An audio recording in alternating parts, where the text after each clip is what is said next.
Assembly ఎన్నికల టైంలో మీరు బీజేపీలో ఉన్నారు.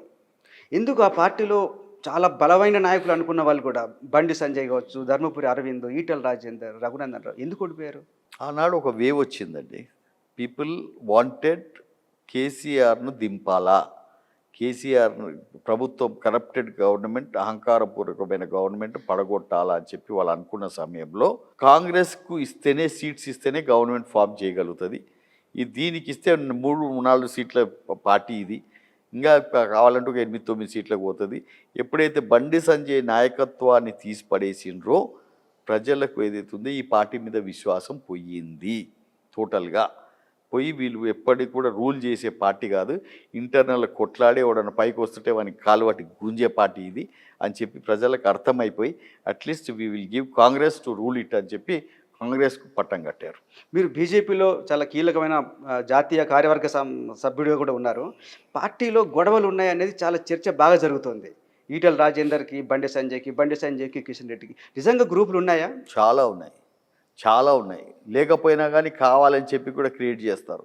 ఎందుకంటే వాళ్ళకి ఇక్కడ ఎవ్వరు గెలవాలి, ఎవ్వరు ముందుకు పోవాలనేది లేనే లేదు. ఇక్కడ మేము ఉంటే మేమిద్దరమే ఉండాలా, లేకపోతే ముగ్గురమే ఉండాలా, ఆ విధంగా పార్టీ నడవాలా అని చెప్పి చాలా ఖుద్గర్జీతోటి ఏదైతే ఉన్నదో వీళ్ళు ఆలోచించే మనుషులు. దీనిని ఎప్పుడు కూడా ఏదైతే ఉంటుందో బాయిల కప్ప ఉండి ఇదే మొత్తం ప్రపంచం అనుకుంటారు కదా, అట్లా ఒక 2-3 ఏదైతే ఉన్నారో ఆ పార్టీ ఆఫీసే మాది, మేమే దీనికి నాయకులము, ఇంకెవ్వడు కూడా బయటోడు వచ్చినా కానీ వాడిని ఇమ్మడనియొద్దు అని చెప్పి టోటల్గా వచ్చిన వాళ్ళని అందరినీ కూడా ఎలగొట్టి, మొన్న కూడా మీరు చూసారు. ఎవరు అట్లా అనుకున్న వాళ్ళు? ఎవరు కిషన్ రెడ్డి లక్ష్మణ్ అనుకునేది ఏంటంటే ఎవరు కూడా గెలవకూడదు అని వాళ్ళు అనుకుంటారు. మళ్ళీ లక్ష్మణ్ ఏమనుకుంటాడు అంటే కిషన్ రెడ్డి గెలవద్దు అనుకుంటాడు. ఈ విధంగా వాళ్ళందరూ కూడా ఏదైతే ఉన్నదో ఎవరికి వాళ్ళు ఇదైపోయే మనుషులు వాళ్ళు. కానీ బండి సంజయ్, ఈటెల రాజేందర్ కూడా మధ్యలో కూడా ఇష్యూస్ ఉన్నాయి అంటారు. అవును, దాన్ని నడిపింది ఎవరు? దాన్ని పొగ పెట్టింది ఎవరు? చేసింది వీళ్ళు. ఇప్పుడు వీళ్ళందరూ కూడా చేయబట్టి బండి సంజయ్ని పక్క పోవడం జరిగింది. ఆడ అపాయింట్మెంట్లు ఢిల్లీలో ఎవరిప్పించారు ఈటెల రాజేందర్కి తెలియదా మనకు? ఏ విధంగా ఆయనను షడ్యంతరం చేసి కిందికి లాగారో తెలియదు అందరికీ, ప్రతి ఒక్కరు తెలుసు. కాబట్టి ఈడ ఉన్న పార్టీ ఏదైతే ఉన్నదో వీళ్ళు ఎప్పటికైనా కానీ భారతీయ జనతా పార్టీని ఎదగనివ్వరు. చాలామంది మీరు చూశారు, ఎంతమంది అయితే నాయకులు బయట నుంచి వచ్చారో ఆల్మోస్ట్ అందరు వెళ్ళిపోయారు. కారణం ఏంటి? ఇప్పుడు అదే ఇమ్మడలేరు. ఆడ చెప్తున్నాం కదా, వాళ్ళు చేయలేరు, వాళ్ళ చేత కాదు, వాళ్ళు ఉన్న 4 ఉండాలా వాళ్ళకు they are not interested in parties progress. లేకపోతే అసలు 30-40 సీట్లు రావాల్సిన పార్టీని 8 సీట్లు తెచ్చుకున్నారు. రేపు యాక్చువల్లీ ఈ వేవ్ తోటి అందరూ సరిగ్గా సీట్లు ఇచ్చింటే 16 సీట్లు రావాలా, అటువంటి రేపు 2-4 అంటున్నారు కంప్లీట్గా. ఇది ఆ పార్టీ పరిస్థితి. ఎప్పటికి కూడా నేను చెప్తున్నాను, దీంట్లో మాత్రం ఎప్పుడు కూడా ఈ పార్టీలో మేము శ్రమించే కష్టంతో చెప్తున్నా, నేను బాధతో చెప్తున్నా. ఉన్న వాళ్ళం, నానాడు శ్రమించిన వాళ్ళం కాబట్టి చెప్తున్నా. వీళ్ళ కుట్రంత్రాలతోటి ఇవన్నిటితోటి ఏదైతుందో ఈ పార్టీ ముందరికి రాదు ఎప్పటికైనా కానీ. కానీ వచ్చే అసెంబ్లీ ఎన్నికల నాటికి బీజేపీ అధికారంలోకి వస్తుంది, తీసుకొస్తామని చాలా గట్టిగా చెప్తున్నారు వాళ్ళు. 1983 నుంచి చెప్తున్నారు వాళ్ళు. అది అర్థమైందా? ఎప్పుడు కూడా వాళ్ళకు అది అయ్యేది కాదు.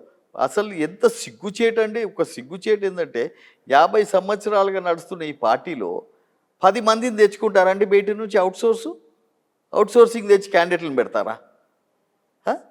ఆ పార్టీలో పనిచేస్తున్న నాయకులు సరిపోరా ఓడిపోవటానికి? మీ పార్టీలో కూడా తీసుకొని సీట్లు ఇచ్చారు కదా. అరే ఎక్కడైతే బాగా లేని కాడ మేము ఇచ్చేసాము, బాగా ఎక్కడైతే లేని కాడ మ్యాక్సిమం లేని కాడ చేసుకున్నాం. కానీ చేసుకుంటే తప్పవుతుందా? కాదండి, మేము ఎక్కడైతే మ్యాక్సిమం లేని కాడ ఏదైతే ఉన్నదో 1-2 సీట్లు మేము తెచ్చుకున్నాం అంతే తప్ప వాళ్ళలాగా 10 సీట్లు అది కూడా ఓడిపోతామని తెలిసి ఇంపోర్ట్ చేసుకుంటారండి.